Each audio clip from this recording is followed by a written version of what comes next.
Graça e paz, meus irmãos e minhas irmãs. Mais uma vez aqui com o nosso canal de bênção, nosso canal Falando Sério. E como sempre falamos a todos, nossa ideia é sedimentar a nossa fé, sedimentar a sua fé. É trazer conforto da parte de Deus ao seu coração. É mostrar que ainda há solução. É trazer um pouquinho da graça de Deus totalmente alicerçada na verdade bíblica, para que você cresça, para que você aprenda a ser cada dia mais dependente de Deus. Nesses dias, nós estamos falando sobre o poder e a importância da oração, e nesta ocasião nós estamos falando sobre a oração de Neemias.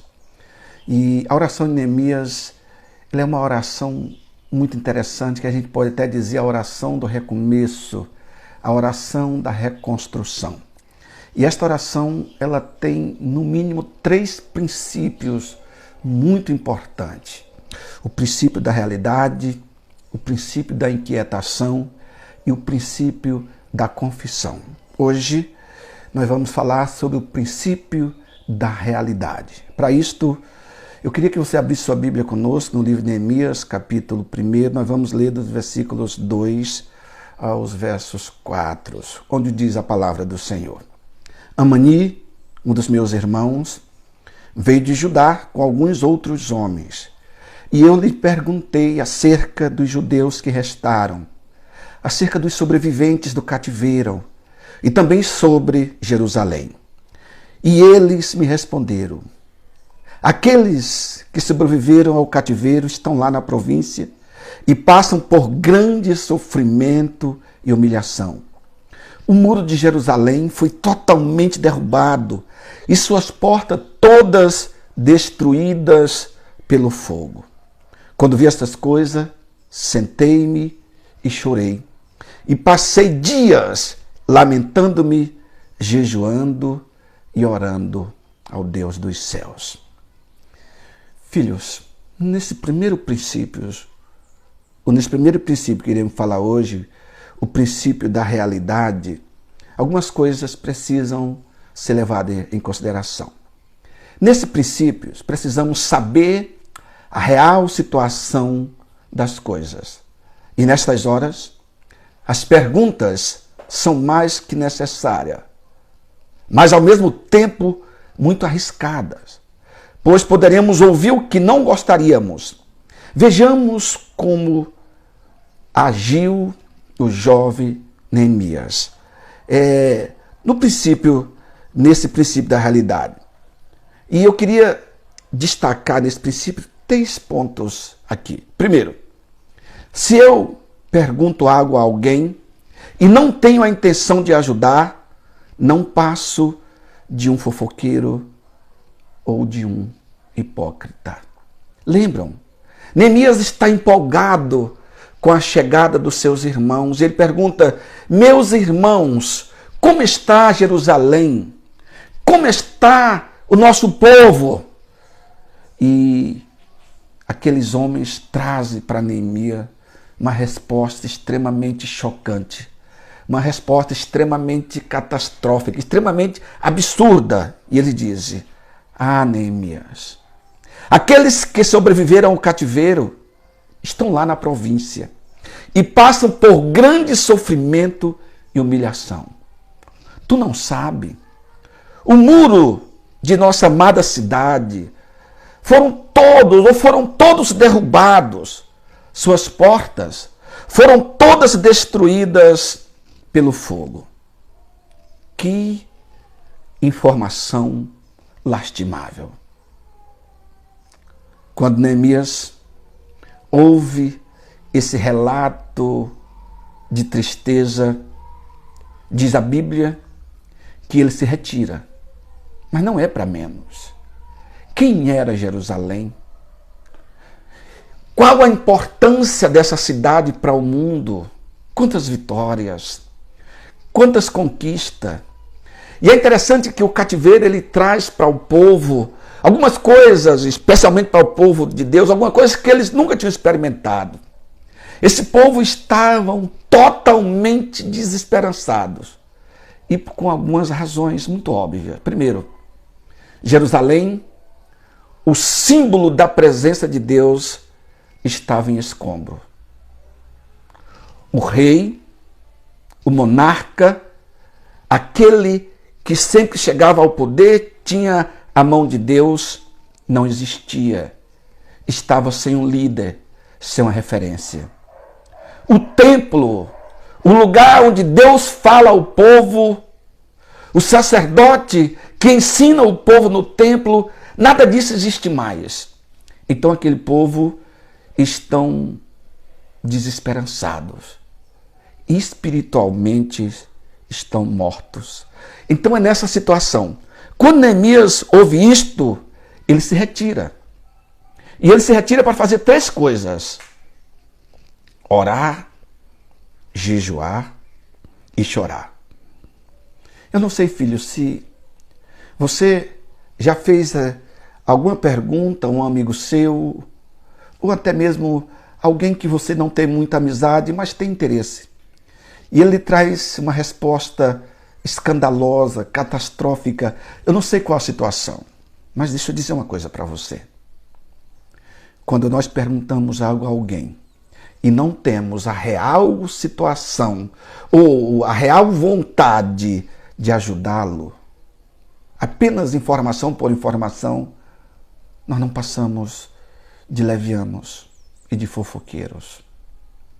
Nesse princípio da inquietação, quando Neemias ouve a resposta dos seus irmãos, ele fica extremamente comovido, chocado.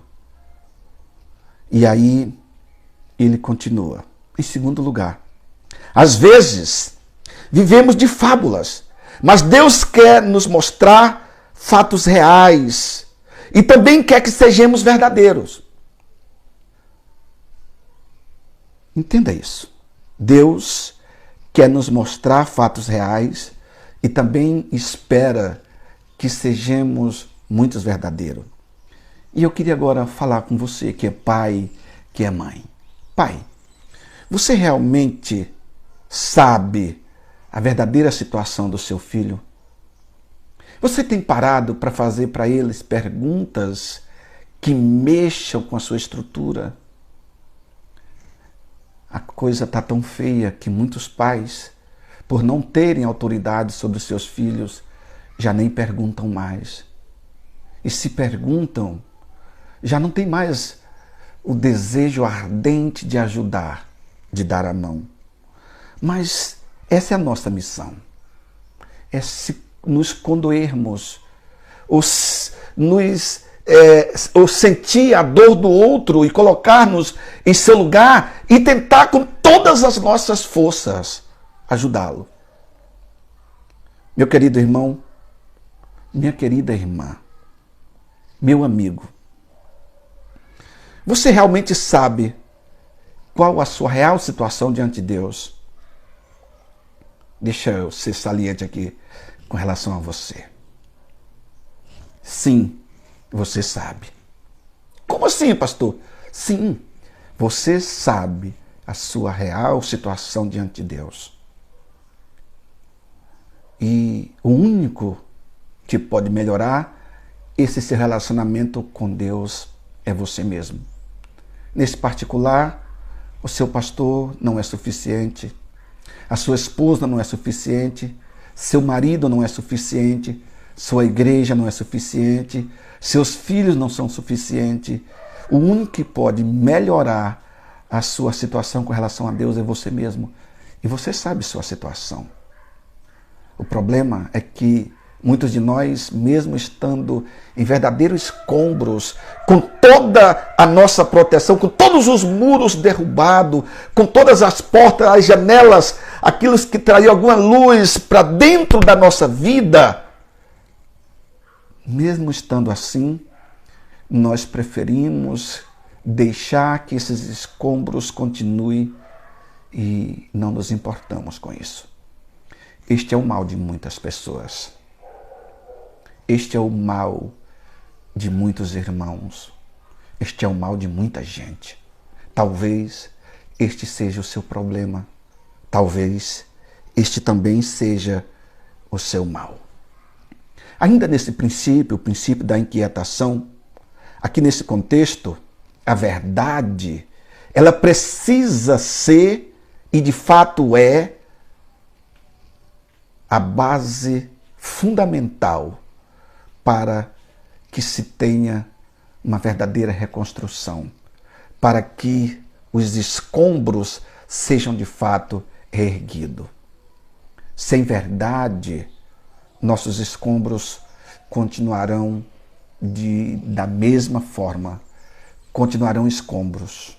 Sem verdade, os nossos escombros vão continuar assim. E como Satanás gosta disto? O problema de muitos é porque muitos não gostam da verdade. E aí, olha o que diz aqui. Nesse contexto, a verdade é o princípio basilar sobre o qual o castelo da reconstrução precisa ser erguido, precisa ser levantado. Seja verdadeiro com a sua comunidade. Seja verdadeiro com o seu cônjuge. Seja verdadeiro com seus filhos. Sejam verdadeiros com seus pais. Irmãos, sejam verdadeiros com seus líderes, com suas igrejas. E principalmente, sejam verdadeiros consigo mesmo. Porque vocês sendo verdadeiros consigo, vocês estarão sendo verdadeiros com Deus. Lá em Apocalipse, João, falando aquelas revelações às 7 igrejas, tem uma igreja que ele escreve e disse: Oxalá vocês fossem quente ou frio. Por não serem nem frio e nem quente, estou a ponto de vomitar-te de minha boca. São muitos cristãos nesta situação, nesse marasmo. Nem produzem e nem têm vontade, não mudam, mas também não deixam que outros mudam e não expressam nenhuma vontade de mudar. Assim como estão, está bom. Que tristeza. Este é o problema da nossa igreja atual. E quando eu falo igreja, estou falando de mim. Eu sou igreja. Esse é o problema da comunidade cristã deste século. As pessoas, elas não querem crescer. As pessoas não se incomodam com os escombros que estão diante de si. As pessoas não se incomodam com os escombros de suas próprias vidas. E eu queria terminar hoje lendo aqui o versículo 3 o versículo de 2 a 4. Amani, um dos meus irmãos, veio de Judá com alguns outros homens. E eu lhes perguntei acerca dos judeus que restaram, dos sobreviventes do cativeiro e também sobre Jerusalém. E eles me responderam: meu irmão, aqueles que sobreviveram ao cativeiro estão lá na província. Agora somos uma província e passamos por grande sofrimento e humilhação. Nossa cidade, nossa referência, a proteção que nós tínhamos, os muros foram todos derrubados, as portas foram todas destruídas pelo fogo. A vida de muitas pessoas está assim. As comunidades em muitos lugares estão assim. Infelizmente, esta é a realidade de muitas pessoas. Mas a minha oração, o meu desejo é que essa não seja a sua realidade. E se de fato seja esta a sua realidade, que ainda hoje você comece a mudar. Você comece a se inquietar.